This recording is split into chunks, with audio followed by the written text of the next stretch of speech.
गुजरात के बिल्किस बानो केस में supreme court से गुजरात सरकार और दोषियों को आज बड़ा झटका लगा है। कोर्ट ने दोषियों की समय से पहले रिहाई के गुजरात सरकार के आदेश को निरस्त कर दिया है।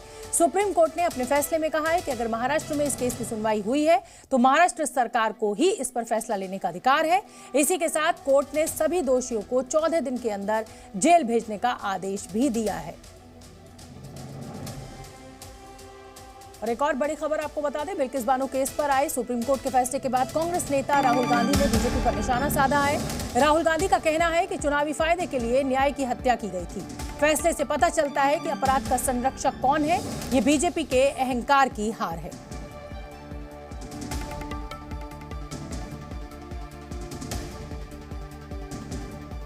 और बिल्किस बानो केस पर आए फैसले के बाद असदुद्दीन ओवैसी ने जी मीडिया से बात की। क्या कुछ कहा वो आप सुनिए।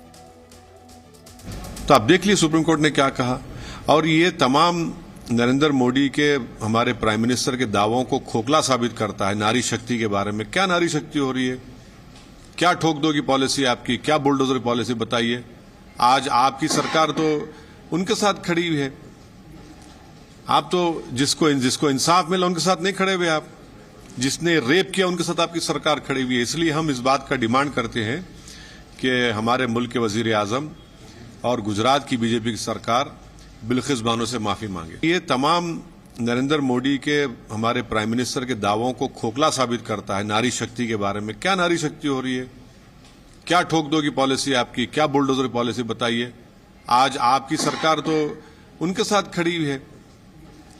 आप तो जिसको इंसाफ मिला उनके साथ नहीं खड़े हुए, आप जिसने रेप किया उनके साथ आपकी सरकार खड़ी हुई है। इसलिए और ओवैसी की ही तरह विपक्ष ने फैसले पर बीजेपी को घेरा है। कांग्रेस नेता पवन खेड़ा और सीपीएम नेता वृंदा करात ने विपक्ष ने बीजेपी सरकार को निशाने पर लिया है।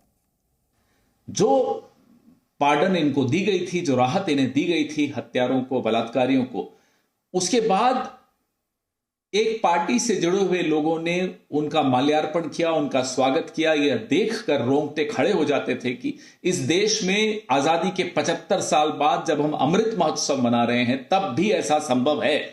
आज सुप्रीम कोर्ट ने हमारी आस्था भारत के संविधान पर, भारत के कानून पर, न्यायपालिका पर फिर से स्थापित कर दी है। उसके लिए हम सुप्रीम कोर्ट का कोटि कोटि धन्यवाद देते हैं। ये सुप्रीम कोर्ट का ऑर्डर, हम इसका स्वागत करते हैं। ये बहुत इम्पोर्टेंट ऑर्डर है। इसमें जो 2-3 बातें स्पष्ट आती है। पहले बात ये है कि गुजरात गवर्नमेंट में जिस प्रकार इस पिटीशन का समर्थन किया और उसकी पैरवी की, ये होम मिनिस्ट्री ने भी इसका पूरा समर्थन दिया। तो सेंट्रल गवर्नमेंट और गुजरात गवर्नमेंट सुप्रीम कोर्ट की इन टिप्पणियों की रोशनी में दोनों दोषी है। तो इसी बड़े फैसले पर जी न्यूज संवाददाता अरविंद सिंह मेरे साथ लाइव जुड़ रहे हैं। अरविंद, जाहिर सी बात है जब इस तरीके का फैसला किसी भी कोर्ट के द्वारा, ये तो सुप्रीम कोर्ट का फैसला है, आता है तो लोगों के अंदर न्याय व्यवस्था के प्रति, न्याय प्रणाली के प्रति विश्वास बढ़ता है, सशक्त होता है। क्योंकि बिल्किस बानो केस ऐसा केस है जिससे सभी की, चाहे वो किसी भी धर्म के हों, लोगों के, खासतौर पर महिलाओं के इमोशंस जुड़े हुए हैं। बिल्कुल शोभना जी, फैसला जब पढ़ा जा रहा था यही बात मेरे जहन में भी थी कि इस तरह के फैसलों से लोगों का न्यायपालिका में भरोसा मजबूत होता है। 251 पेज का जस्टिस नागरत्ना का फैसला है और उस फैसले को जब मैं पढ़ रहा था तो उससे 2 बातें साफ हैं। एक और तो सुप्रीम कोर्ट ने गुजरात सरकार को नैतिकता का, कानूनी प्रक्रिया का सम्मान करने का पाठ पढ़ाया है। दूसरी ओर सुप्रीम कोर्ट ने अपनी ही खुद की हुई भूल को भी सुधारा है।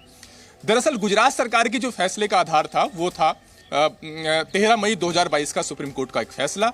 एक दोषी ने सुप्रीम कोर्ट को अप्रोच किया और सुप्रीम कोर्ट ने यह फैसला दिया कि रिहाई के बारे में फैसला लेने का अधिकार गुजरात में है जहां क्राइम हुआ है, उस राज्य सरकार का नहीं जहां पर ट्रायल हुआ है, यानी महाराष्ट्र का अधिकार नहीं बनता। और 1992 की पॉलिसी के मुताबिक गुजरात सरकार रिहाई के बारे में फैसला ले सकती है और इस पॉलिसी में 14 साल जेल में गुजारने के बाद अच्छे व्यवहार के आधार पर दोषी की रिहाई का अधिकार बनता था।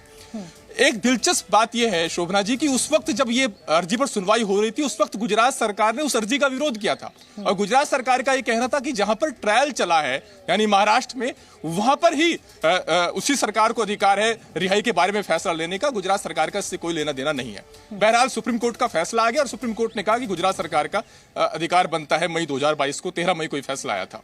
लेकिन दिलचस्प बात यह कि इस फैसले के खिलाफ गुजरात सरकार ने पुनर्विचार याचिका दाखिल नहीं की।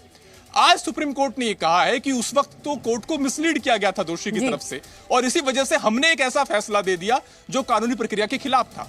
लेकिन यह अपने आप में एक अनुपम उदाहरण है कि कैसे एक राज्य सरकार ने कोर्ट के किसी ऐसे फैसले का इस्तेमाल किया एक ऐसा कदम उठाने में जो कि बिल्कुल कानूनी प्रक्रिया के खिलाफ है। और गुजरात सरकार ने जो कुछ किया है वो एक अपराधी के साथ मिली भगत है। गुजरात सरकार ने जो फैसला लिया है वो दूसरे राज्य के क्षेत्राधिकार को हड़पने जैसा है और अपने विशेषाधिकारों का दुरुपयोग है। बिल्कुल, देखिए अरविंद बिल्कुल ये सुप्रीम कोर्ट ने कहा कि अगर जी देखिए मेरे पास समय थोड़ा सा सीमित है और बिल्कुल ये टेक्निकली हर चीज़ कोर्ट ने अपने इस फैसले में, आपने बताया 251 पेजेस का ये फैसला है, साफ किए। लेकिन आज यकीन मानिए कि इस देश की महिलाएं बहुत खुश हैं। अगर किसी भी महिला के साथ इस तरीके का कोई भी कृत्य होता है तो सारी महिलाएं जो है वो दुखी होती हैं, कष्ट में आती हैं। लेकिन आज सुप्रीम कोर्ट ने एक बहुत बड़ा फैसला लेकर सभी महिलाओं के साथ न्याय किया है। बहुत बहुत धन्यवाद अरविंद आपका इस पूरी जानकारी के लिए। जी न्यूज़।